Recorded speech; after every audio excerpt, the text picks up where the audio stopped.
আসসালামু আলাইকুম পুরো ফুটবল ফ্যান্স।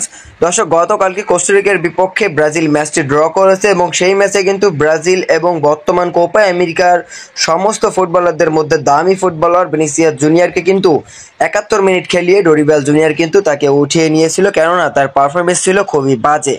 তো ভিনিসিয়াস জুনিয়রকে উঠানোর প্রসঙ্গে কিন্তু প্রেস কনফারেন্সে আসলে এদের এই ব্যাখ্যাটা চেয়েছিল সাংবাদিকরা। তো সাংবাদিকরা কিন্তু এই ব্যাখ্যাটা চাওয়াটা স্বাভাবিক, কেননা আপনার দলে যখন একজন সবচেয়ে ভালো ফুটবলার এবং সবচেয়ে দামি ফুটবলার থাকবে তখন আপনি গোলের দেখা পাচ্ছেন না, তবু কেন তার মতো একজন ফুটবলারকে আপনি সাবস্টিটিউট করালেন, এমন একটা প্রশ্ন করেছিল ডরিবাল জুনিয়রকে ব্রাজিলিয়ান গণমাধ্যমগুলো।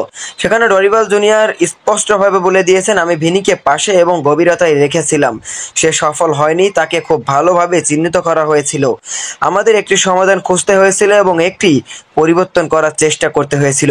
মূলত ডরিবাল জুনিয়র বলছে ভিনিকে তিনি প্রচুর গভীরতায় রেখেছিলেন এবং তিনি ভিনিসিয়াস জুনিয়রও কিন্তু সফল হয়নি, কেননা তাকে কিন্তু কোস্টারিকার ডিফেন্ডাররা চিহ্নিত করে রেখেছিল, যেমনটা ভিনিসিয়াস জুনিয়র নিজেও বলেছেন।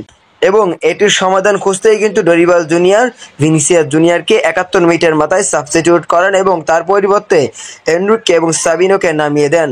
মূলত এনরিকে এবং সাবিনো নামার পর ব্রাজিলের অ্যাটাকের ধারটা একটু বেড়েছে, এটা মোটামুটি সকলেই জানে যারা খেলাতে দেখেছে। তো এনরিকে এবং সাবিনোকে দিয়েই আমার মনে হয় আগামী ম্যাচগুলোতে শুরু করা উচিত। ভিনিসিয়াসের ওপর আশা করে লাভ নেই, Vinicius Real Madrid footballer, Vinicius Brazilian footballer না, এমনটাই মনে হচ্ছিল ব্রাজিলের এই হলুদ জার্সিতে ভিনিসিয়াসের খেলা দেখে।